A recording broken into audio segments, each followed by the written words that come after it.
Hey guys, I want to welcome you to our very first lesson in geometry this year. We are going to go over some basic terminology that will be the foundation for everything that we do in geometry, especially the first three terms that we talk about. So we're going to feel a little bit like an English class for a while because we're going to go over a lot of terms. I'm going to be throwing a lot of new terminology at you, hopefully some things that you're familiar with as well. One thing I need you to do right now is locate some kind of straight edge. That could be a ruler, edge of a binder, your student ID, anything that's going to help you draw a straight line because you're going to be sketching some of these new terms in as well as writing out the definitions. One really great thing about all of these videos is that if I'm going too fast or you get stuck, you can pause, rewind, rewatch as you need to make sure that you are getting everything down. So we're going to dive right in here. These first three terms I said were going to be very important. They are known as the three undefined terms in geometry. They are what all of the other terms that we talk about are based on. So the three undefined terms are point, line, and plane. Make note of that. You need to know those three terms and know that they are the three undefined terms. Hopefully, at least the first two are familiar to you. A point, you should know, sketch for a point, looks like this. You're just going to draw a dot there. So to describe a point, it is 0 dimensions. It takes up no space. It has no size. When we sketch it, we draw it as that dot, but in reality, it's not really taking up any space at all. To label a point, we always have to label it with a capital letter. I'm going to use A. With all of these, you can pick out whatever letter you want to use or use just the ones that I'm using. So we read that as point A. Point A, our notation is just to write out the letter A. So if you named it B, you would call it point B, put a B there instead. The important thing there is that you are labeling with capital letters with points. All right, if a point is 0 dimensions, a line is 1 dimension. So just like a point takes up no space, a line has no thickness. It goes to infinity in two directions. So it goes on and on forever and ever and ever at both ends, but it really isn't taking up any space as far as the thickness of the line. One thing to note is that you need at least 2 points to make a line. You can have an infinite number of points on a line, but at least 2 are necessary. So here's my sketch of a line. And you can use your straight edge here to draw your line in. Notice I have drawn arrowheads on that line. I'm going to put 2 points on this line, not on top of the arrowheads, but I put 2 dots on there, and then I have to label them with capital letters. So B and C. And again, I could pick more points to label if I wanted to. We would read that as line BC. Or we could read that as line CB because it doesn't matter what order the line goes in. The direction of the line is not important. Our notation, then, our shorthand for writing it is a BC with a bar on top with arrowheads on both ends of the bar, or CB if we had decided to write it that way. There's one other way that we can name a line though, and that's with a lowercase letter. This is not a point, so it's just going to sit down here on the end of the line, or the end of our representation on the line, and I picked lowercase letter K. And we don't really have a notation for that, but we name it as line K.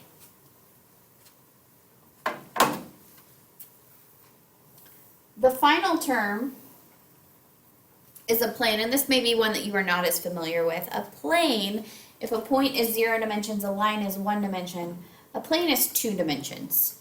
It extends to infinity then in 4 directions. Think of the floor where you're at in the room that you're at, or a wall.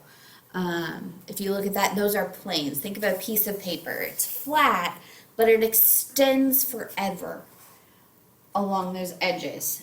One thing to note that we're going to talk about together is that you need at least 3 non-collinear points to make a plane. We're going to talk about that term non-collinear, but it means points that are not sitting in a line.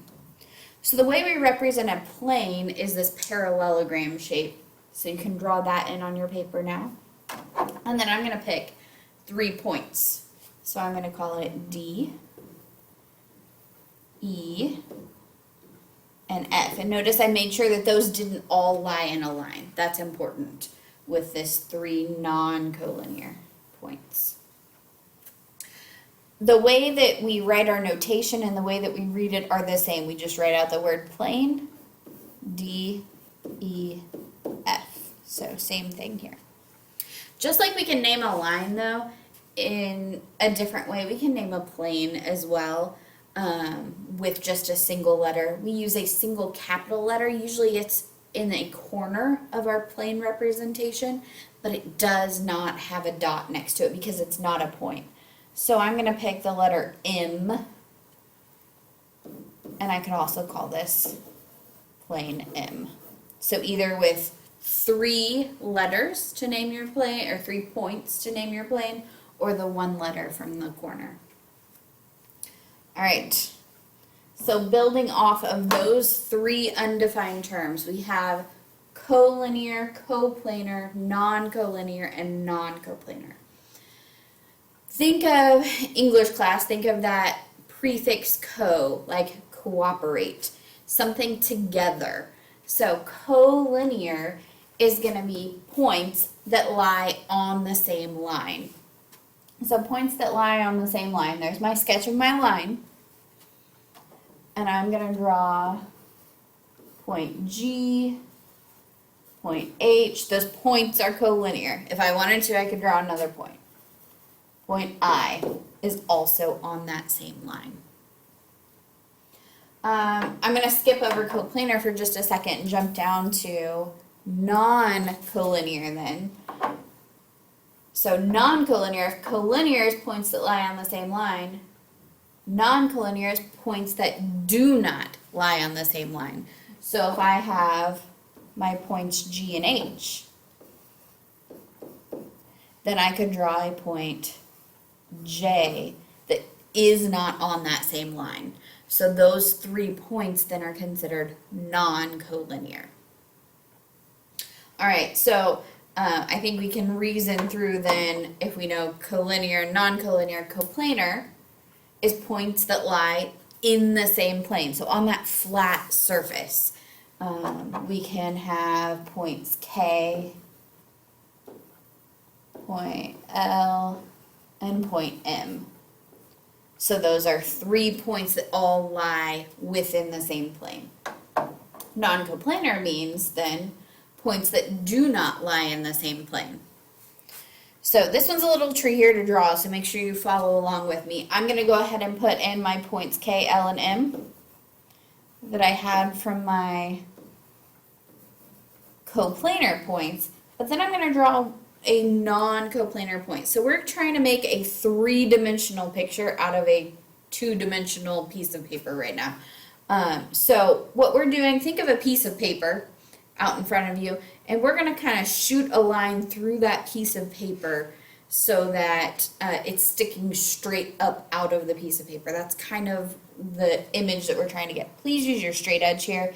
For ease of smartboard, I'm not using a straight edge, but here's my line that lies above the plane, and then I hit the plane, and I'm going to use a dashed line to represent anything below the plane. So there's where it hits the plane and then goes through it.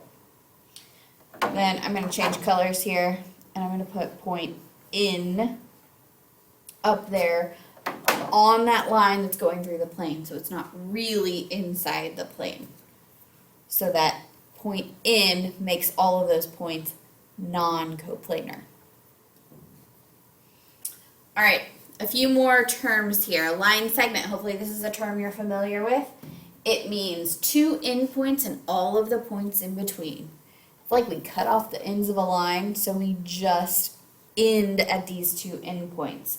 So if I use point P and point Q, then when I write my notation, I would write it as PQ, and I'm going to put a bar on top, and then no arrowheads because it stops, but also no dots on the end of that bar. We just leave it like that. Just like we could write it in any order, I could also call this QP. So this would be segment PQ or segment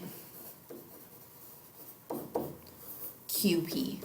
Either one is fine. All right, the next one then we have is a ray. Hopefully this one's familiar as well. You have one endpoint, and then it extends to infinity in one direction. So when we draw this one, there's our one endpoint, and I'm going to call that point R at the end point. And then I'm going to put a point down here and call it point S. This one, the order does matter, and when we write out our notation, we have to start at the end point, no matter the direction that the ray goes. R has to come first, and then S. So I'm going to draw my bar, and the arrow is closest to S, so it goes like this. So your arrow always points like that, and we read that as ray RS. All right, then the next thing we have is opposite rays. Opposite rays are two rays going in opposite directions which have the same endpoint. I want you to pause the video right here and try to draw that picture in.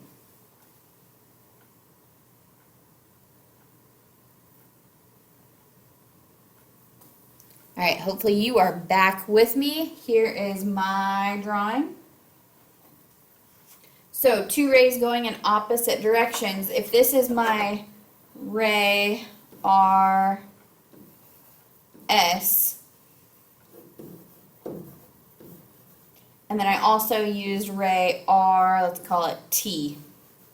Here's R and T. It really just does look like a line.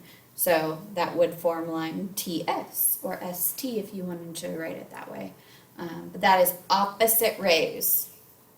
All right, the last piece we are going to discuss together in this video is the intersection of these different pieces that we see. So the intersection of two lines, you may want to pause the video here and sketch these in, but the intersection of two lines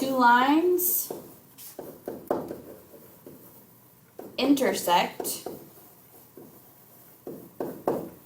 at a point.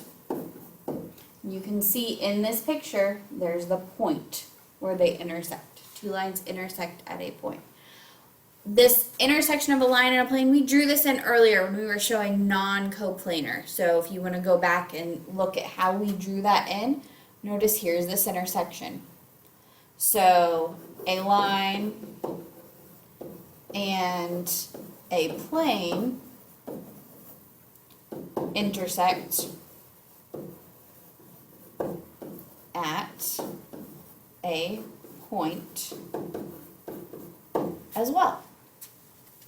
The last one we're talking about are two planes, and this one I think is a little tough to see, a little tough to draw. If you want to go over drawing this in class, we can, but here's where they intersect. So two planes intersect in a line. If you are sitting inside right now, if you will look at like the corner, if you look at two walls coming together, you can see that line where they intersect. We'll talk about this one as well in class. The last thing I would like for you to do, we are not going to go over this together, but I would like for you to try these 8 questions on your own, and then we'll go over it in class the next time that I see you. So thank you all for listening. If you missed anything, make sure to go back, rewatch, record. See you in class.